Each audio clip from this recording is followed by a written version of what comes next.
Salam alaikum, malikum salam.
Beaucoup de partis en cause, 47 partis c'est pas rien.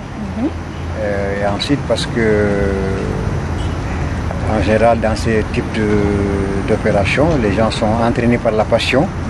Ils oublient souvent de prendre les précautions nécessaires pour ne pas froisser les gens, pour ne pas choquer et surtout pour ne pas dire des choses qui ne sont pas exactes, pour faire des promesses qu'ils ne peuvent pas tenir.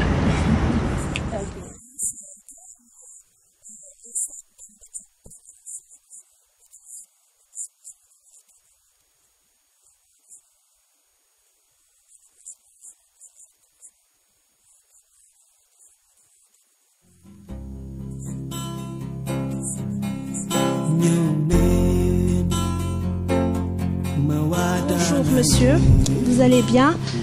Vous avez sûrement entendu de l'incident qui s'est produit au stade Demba Diop ces derniers jours du match. Que pensez-vous de cet incident? Bon, je vous remercie d'abord de m'avoir donné la parole pour vous demander, à mon avis par rapport à l'incident qui s'est passé au stade. Bon, c'est un cas à déplorer, mais aussi on va remettre cela dans les mains de Dieu. Ouais, donc ce qui est arrivé doit arriver nécessairement. Donc on n'y peut rien. C'est comme si l'eau versée ne peut pas être récupérée. Ouais, donc je prie au repos de leur âme. Donc c'est ça que je peux intervenir par rapport à ça, quoi. Et pensez-vous que c'est un problème genre d'infrastructure ou bien que c'est un problème de...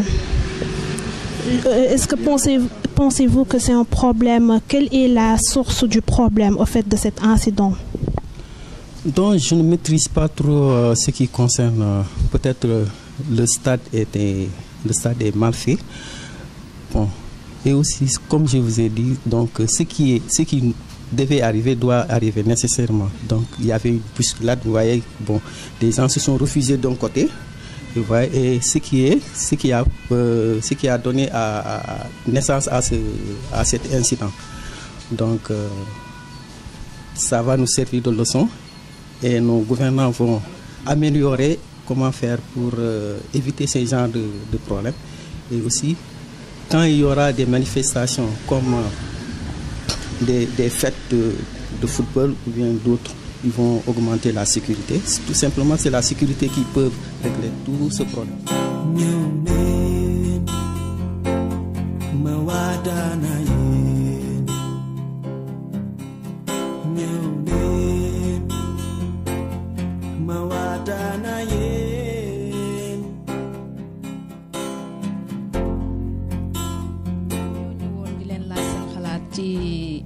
dëkk bi ni muy doxee ak élection yi di ñëw léegi dégg naa tamit rumeur yu bari ci affaire ñi nga xamante ne jot nañ ak ñu jotul seen carte. ma ñëwoon di la laaj est-ce que yow loolu dalu la ñu jotul seen carte léegi ma bëggoon xam est-ce que yow jot nga sa carte. sama récépissé moo réer. sa récépissé moo réer léegi yow est-ce que bindu nga. non bindu comme lan. bindu ci élection yi maanaam. pour mun a voter. lu tax loolu. bon non man daal politique bi xam nga. wóolootuma kenn moo tax binduwuma fenn taluma ko sax ndax dama wóolootul kenn ku fi toog sa bopp nga fi nekkal da ngay toog wax lii def lii dinaa def lii doo def dara moo tax baal nu concentré wu ci moto yi rek. léegi loo xalaat ci ñeent fukki liste ak juróom-ñaar yi. liste comme liste. bi comme nu mu baree 47. xalaatuma dara boo ma waxuloon sax 47 la du ma ko xam déggoo ma de. boo ma waxuloon ni ma liste yi 47 la man du ma xam. léegi yow ci affaire kii bi am ni fan yi ci dëkk bi match bi amoon entre Mbour ak Wakam yow loo xam ci loolu ak nit ñi gaañu yow léegi loo mën a wax gouvernement bi ci maanaam jël seen matuwaay comme li am lu fi jot a am war a pour bu mu amaat daal ëllëg yow loo ci xalaat ak xale yi nga xamante ne ñi ngi dem ci terrain bi defuñu lu dul andil nit ñi ay loraange ak violation yow léegi loo ci xalaat ak yan sanction nga jàpp ne war nañ ko teg seen kaw. non Sénégal saa yi ñuy sanctionné dinañ sanctionné chaque jour parce que lu nu commencé duñ ko àggale lu nu prévenir ci kii bi taalibe yi bi nu duggee ci affaire taalibe yi arrêté nañ ko parce que c'est mënuñu eggale dara bateau la Joola même chose comprendre nga li ma la gis nga ni mu demee gars yi dañu jékki-jékki ni bateau bi gars yaa ngi def le pur dëkk bi ci boppam du autorités yi ñoom ñoo ko mën a régler parce que ñoom talununu li nu tal seen bopp mooy li nu def seen poste ak ni nu gouverner ak ni nu xëccoo ay place comprendre nga li ma la c'est ça man loolu laa am lu ma ja li dal nag ci match bi metti na ay moor dana fi amaat loolu dana fi amaat kan lan nun ko mën a prévenir parce que nit ñi yaruwunu lu leen neex la ñuy def lu leen neex la ñuy wax sama yoon nekkul ci li may def affaire yi kenn xamul daal man moom moo tax dama coincé wu yooyu yëpp man intéressé wu ma ay football ak ay làmb ak ay yeneen business man yooyu yëpp intéressé xam lu ma intéressé sama job bi may job concentré wu ci man moo nekk sama objectif nan laa ciy jéemee lijjanti sama muuni. yaakaaroo tamit ni ñàkk kaaraange mi ngi ci dëkk bi. bon ñàkk kaaraange moom c'est-à-dire dëkk bi kenn mënul kaaraange lépp waaw ndax ñay def. xel mi nu am kaaraange ga xel mi nu am ku ci nekk sa xel mi nga am bi ngay demee ñoom xam nañ fi ñuy jaar ba def moo tax kaaraange moom yàlla rek moo nu mën a aar mais du ay doomu aadama nii mais yàlla rek moo nu mën a aar du keneen. waa kay jërëjëf sëñ bi. ñu ngi lay jaajëfal bu baax. Ici à ESIF Dakar, certainement vous êtes au cœur de l'actualité. Nous voulons vous poser quelques questions concernant l'actualité ici au Sénégal.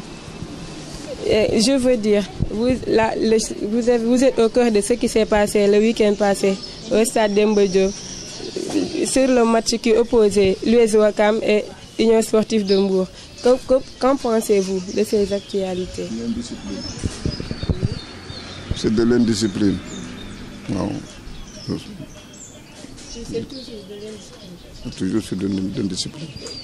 Parce qu'on ne peut pas parler d'organisation. Le match a été, pour moi, a été bien organisé. Maintenant, il reste aussi au niveau des acteurs, au niveau des supporters. C'est là où réside le problème. Mais pour moi, on ne peut pas parler d'organisation, on ne peut pas parler d'État. Mais si les acteurs ne sont pas disciplinés, on ne peut avoir que ça comme résultat.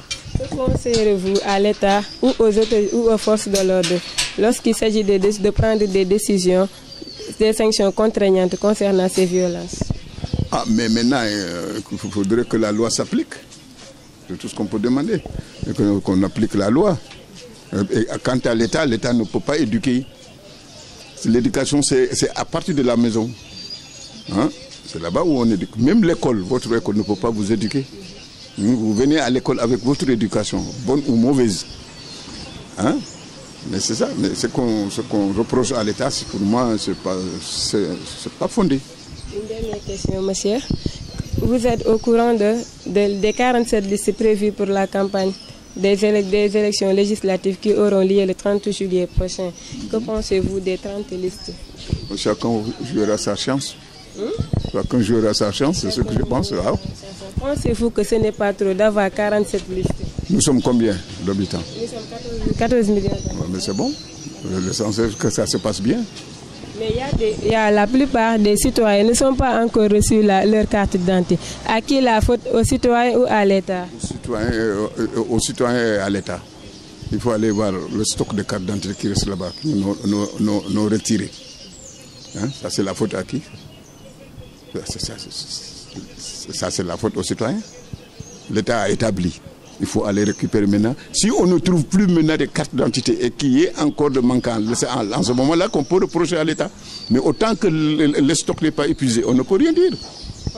Et vous pensez que l'État a parfaitement joué son rôle? Non, pas parfaitement. Vous êtes en train de m'interviewer. Est-ce que vous jouez parfaitement votre rôle? Ah non, on ne peut pas. L'être humain, un être humain ne peut pas jouer complètement son rôle. Hein? Quand tu fais une analyse, ce que je vous dis là, je ne joue pas complètement mon rôle. Merci beaucoup. Nous vous remercions de monsieur. yaa ngi ci jàmm léegi dañu bëggoon poser question yoo xamante ne bii si actualité la maanaam retouru Abdoulaye Wade si campagne électorale yoo noo ko gisee législative yi. waaw bon lu ñuy rafetlu la de waaw góor gi moom lu ñuy rafetlu la en tant que sénégalais am na droit aussi ñëwaat nekk ci dëkk bi donc du coup bu ñëwee participer ci campagne bi aussi du def lu dul gën ko enrichir daal waaw daf koy gën a enrichir bon ñëpp comprendre ko aussi xam ne bon ci dëkk bi la nekk am na droit ba léegi chef de parti la kon nag lu ñu mën a rafetlu daal si dëgg. ok léegi yow histoire Khalifa Sall bi yow noo si xalaatee Khalifa Sall ak waa parti. bon histoire du Khalifa nag dafa xaw a compliqué trop parce que liñ si mën a wax li ci ëpp mooy am na loxo politique ci biir li ci des ne nañ mu ngi ci justice bi mais boo seetee daal déroulement bi ni muy doxee nii nga xam ne politique daal moo si gën a laxasu daal sama gis-gis. comme te ñoo ngi Sacré-Cœur dama la bëggoon laaj Barthélémy Dias ba ndax mu ngi joué rôle am bu baax a baax si mairie si fonctionnement wu fii nii si Sacré-Cœur bi bu baax a baax. bon là je passais en passage rek mais dëkkuma Sacré-Cœur nag donc du coup man je suis de Rufisque ba ma laajoon suñu mairie Rufisque daal dinaa la wax de quand même nu muy doxee daal. Rufisque bi yow noo fa xalaatee ak seen surtout sanitaire bi ba xam ndax yow seen mairie bi mu ngi def ay jéego yu baax pour dindi seen eaux usées yi nekk si route beeg inondation yeeg yooyu noonu ba xam ndax seen mairie bi mu ngi siy def ay jéego yu baax la ay tànk yu jëm kanam. bon pour Rufisque nag situation bu particulière la. parce que Rufisque boo ko seetee comme ni mu bindoo moom moo gën a tax dafay naqaree defar ba nga xam ne mairie yi duñ mën a am doole dëgg-dëgg pour defar ko Rufisque moom sa li ma la mën a wax ci lu gàtt mooy état bi rek moo ci mën a jàpp pour moom assainissement bu réel assainissement bu baax il faut que état bi dugal ci xaalis bien vrai que commencé na nag léegi di def ay voiries yi pour mën a désengorger tuuti dëkk bi mais daal des na il faut que état bi jàpp ci bu baax a baax waaw. est-ce que jeune Rufisque quoi ñoom ñoo ngi jug pour def seen jéego balaa état bi di si jàpp wala kenn ñoom ñu def ay jéego yoo xamante ne bi nañ si taxawal seen bopp ba loolu dem. bon loolu moom yaakaar naa du pour jeunesse Rufisque yi kese jeunesse sénégalaise bi yëpp la donc par exemple moom si ñun ñëpp la nekk kon nag ni muy doxee daal noonu la rek dañ jàpp ci côté bi état bi jàpp ci beneen côté bi ci des quoi loolu rek la. ok jërëjëf. Bonjour monsieur. Bonjour, vous êtes des étudiants orientés par l'État au niveau des écoles privées. Est-ce que vous rencontrez des problèmes au niveau des écoles? Oui, bonjour, je m'appelle Famara Mendy, je suis le coordonnateur des étudiants orientés dans le privé par l'État du Sénégal. Pour répondre à votre question, je dirais oui d'un coup, parce que les problèmes, ils n'en manquent pas. Il y en a beaucoup de problèmes. Et parmi ces problèmes-là, il y a l'aspect social et l'aspect pédagogique. Et ce qui nous intéresse le plus, c'est l'aspect pédagogique, ce qui vraiment répondre à l'objectif de tout un étudiant, c'est-à-dire les conditions de travail. Et dans ces conditions de travail, alhamdoulilah, l'environnement, dans la majorité des établissements est bon. Parce que dans le privé, les établissements, vraiment, ils mettent l'accent sur ça. Maintenant, peut-être c'est au niveau de la qualité de la formation, mais nous, en tant qu'étudiants, nous demandons juste à ces directeurs d'établissement, patriotes, je profite de l'occasion pour saluer leur patriotisme, parce que grâce à eux aujourd'hui, nous d'autres, nous avons eu la chance de pouvoir continuer nos études et aller jusqu'en master. Voilà, donc vraiment ça, nous leur disons bravo sur ce point-là. Mais il reste beaucoup de choses à améliorer. Nous leur vraiment invitons sur ce terrain-là pour qu'ils essayent d'améliorer les conditions, surtout pédagogiques. Prendre des professeurs qui sont à la hauteur de la mission qui leur serait dédiée, mais à même accorder les étudiants la possibilité de pouvoir suivre les cours en temps normal, c'est-à-dire leur donner le quantum horaire nécessaire pour qu'ils puissent vraiment pouvoir sortir et avoir une bonne qualification à la fin de leur formation. Voilà en quelque sorte le problème. Maintenant, sur l'aspect social, ça c'est en rapport avec l'État du Sénégal, sur les avantages que nous devons bénéficier. Et sur ces avantages-là, il y a beaucoup de paramètres, soit l'accès aux services sociaux des universités publiques, il y a la question de la bourse, ainsi de suite, il y a l'aspect médical également. Mais pratiquement, le seul aspect que nous bénéficions dans la majorité, c'est la bourse. Et à ce niveau-là, il se trouve qu'il y a beaucoup de problèmes. Il y a beaucoup de problèmes. Il y a des étudiants, des fois, attendent jusqu'à la fin, pendant les vacances, pour qu'ils puissent se payer. Alors que la bourse, on l'a très bien appelée bourse d'études. Donc c'est un standard que ça doit être payé par les reconnaissants, ne serait-ce que pour permettre à l'étudiant au moins de s'acheter au moins un livre et pouvoir peut-être s'occuper sur d'autres aspects. Mais malheureusement, en général, ça se passe dans les vacances, mais il y a des améliorations qui ont été faites. Maintenant, nous reconnaissons ça également et nous le disons, d'augmenter vraiment des choses, de faire en sorte que tous les étudiants soient payés pendant l'année scolaire. Mais ça, en général, c'est pour la licence. Maintenant, pour le niveau master, c'est là où il y a tous les problèmes du monde, des incompréhensions vraiment au sommet des choses. Parce qu'on ne peut pas comprendre qu'un étudiant en master, que l'État du Sénégal, à travers le ministre de l'Enseignement supérieur, pas personne, mais le ministre de l'Enseignement supérieur en tant qu'institution, qui a dit aux Sénégalais que nous avons orienté des étudiants à partir de 2012 qui ont eu leur licence cette année. Et nous avons pris l'engagement de les accompagner jusqu'en Master 2. Et parmi ces étudiants que nous avons pris l'engagement, nous avons sélectionné les meilleurs parmi eux qui nous allons accompagner jusqu'en Master 2. Et aujourd'hui, nous sommes à la fin de notre formation, c'est-à-dire à la deuxième année.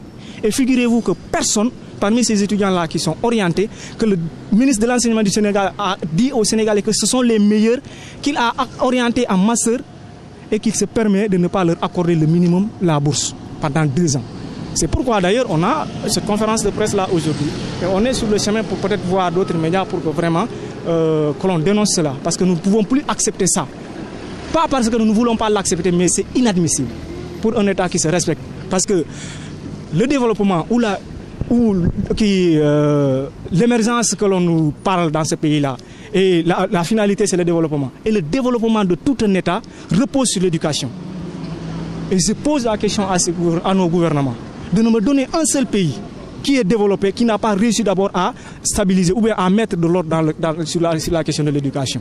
Voilà, c'est ça. Voilà en quelque sorte l'objectif de notre rencontre aujourd'hui. Et nous profitons de l'occasion pour remercier également votre institut. Je vous remercie, monsieur. Bonjour, c'est Fatou Mbaye de la première rentrée MCJ, Marketing, Communication, Journalisme. En face de moi, j'ai des pères, oncles qui sont prêts pour l'interview sur la prolifération des écoles privées. Tout d'abord, je vais donner la parole à monsieur. C'est comment? Monsieur Sagna. Monsieur Sagna. Bonjour, monsieur. Bonjour.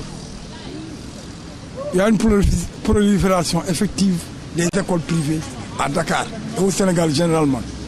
Mais on remarque que vraiment, c'est à but lucratif. Il n'y a pas le contenu, l'enseignement qu'ils devaient faire, ils ne le font pas. Parce que les gens, ceux qui créent ces écoles-là, ce ne sont pas des gens, ce ne sont pas des spécialistes. C'est des gens qui ont ouvert avec leurs moyens. Ils prennent des professeurs, des vacataires qui donnent des cours, juste pour des raisons financières, c'est tout. C'est tout. Donc le contenu de l'enseignement est tout. C'est les écoles, il n'y a pas de test d'entrée. On vient avec son prix, on paye. On paye, on entre. Avec n'importe quel niveau. Donc, mais si on dit je suis bac plus 3, bac plus 2, dans n'importe quelle école, ça on les appelle les écoles de coin de rue. les écoles de coin de rue. Ça, les écoles doivent avoir des labels. En France, les universités, les écoles sont classées. Les grandes écoles, les autres écoles, les universités sont classées. Il y a le mérite, on doit évaluer, on ne doit pas laisser n'importe qui créer des écoles. Les gens sortent, ils disent la licence 3, ils n'ont pas la licence en réalité. C'est des gens aujourd'hui, pour te parler français, normalement ils ne peuvent même pas. C'est la faute des gens qui détiennent l'argent, qui ont ouvert les écoles coin de rue, c'est tout. Donc il n'y a pas de contenu, il n'y a rien d'écrit. Ce qu'ils font là, c'est faire un plein des gens qui viennent dire j'ai le doctorat, ils viennent t'enseigner. Et ces gens, où est-ce qu'ils ont été formés? J'ai le doctorat, je viens dispenser des cours. Ils ont leur diapo là, ils viennent te dire, là, te diapo là, on te dit alors, viens voilà, c'est bon, ils passent. L'heure c'est 10 000, 15 000 francs comme ça. Ils font 3-4 écoles. Il n'y a pas de sérieux. On doit les évaluer. Chaque année, on doit savoir le nombre de sortants. Les examens doivent être bien surveillés. Côté, on sait que ce produit-là est fini. C'est un produit prêt à l'emploi. Il est sorti de telle école. L'école doit être classifiée. Les premières jusqu'aux dernières écoles. Les gens doivent faire des concours d'entrée. Des tests. Mais il ne faut pas venir n'importe qui. Tu amènes tes droits d'inscription, on te prend, on t'admet. Parce que tu peux payer, c'est tout. Je sais que vraiment ton diplôme, on te donne le diplôme de l'école. Tu dis j'ai la licence, j'ai le master. Entre la licence et le master, il y a un pas. Mais ici c'est automatique, qui quitte licence, il va tout de suite un master, ainsi de suite. Donc, et cette prolifération aussi cause beaucoup de tort car on voit que des fois les gens, lorsqu'ils sont admis de licence ou bien en master ou doctorat, leurs diplômes ne sont pas reconnus au niveau de l'État aussi. Ça c'est vrai. D'accord. Merci beaucoup, monsieur Sagna. Et vous, monsieur? Avec lui, il faut quand même nuancer. Il y a quelques 3 ou 4 écoles qui ont des références assez sérieuses, qui sont normées ici à Dakar. Mais toutes les autres écoles, franchement, il y a de quoi se poser des questions. Et la principale, c'est que c'est l'employabilité, disons, des produits qui sortent de ces écoles-là. La plupart de ces élèves, quand ils sortent, ont des difficultés pour trouver des emplois parce que, la formation n'est pas adaptée aux besoins, disons, des employeurs. Et on crée de ce fait, disons, des chômeurs diplômés. Et ils sont là en train de prier dans la rue. Je crois que après ils ont des problèmes parce qu'ils disent qu'on a des diplômes, on n'a pas, disons, d'emploi. Et ça crée, disons, une situation un peu infernale.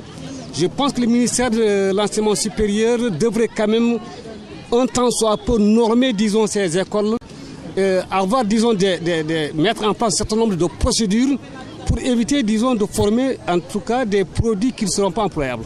Merci. Donc, que conseillez-vous les parents? Est-ce qu'ils doivent revoir les écoles où ils doivent inscrire leurs enfants ou bien c'est à l'État de revoir aussi le monument des écoles? En même temps que les parents aussi. Les parents sont un peu dans le désarroi. Ils ont des enfants qui ont le bac, qui ne peuvent pas aller dans les universités aujourd'hui publiques parce que il y a le trop-plein, il y a le trop-plein, et ils sont obligés de se saigner pour payer des mensualités très élevées dans l'espoir que leur enfant, à la sortie de l'école, trouverait de l'emploi. C'est vraiment un dilemme que vivent les parents. Et je ne pense pas que la solution pourrait venir d'eux. C'est l'État régalien qui devrait essayer de normer les choses. Si l'enseignement public ne peut pas absorber, disons, tous les élèves, il faudrait qu'à côté, que l'enseignement privé puisse prendre la relève, mais à condition que les normes de fonctionnement, les programmes, les modules et les formateurs soient quand même standardisés, normés. On ne peut pas prendre n'importe qui pour être un formateur. On ne peut pas dispenser n'importe quelle école, n'importe quelle formation. Et il faudrait surtout qu'on puisse travailler aussi avec le monde de l'entreprise, qui peut dire, voilà les secteurs dans lesquels nous avons besoin d'emploi, nous avons besoin d'employés. Et les écoles doivent, disons, s'adapter aux besoins des employés, ce qui est loin d'être le cas aujourd'hui. Merci beaucoup, tonton. Donc, je vous remercie de votre aimabilité et de votre disponibilité aussi.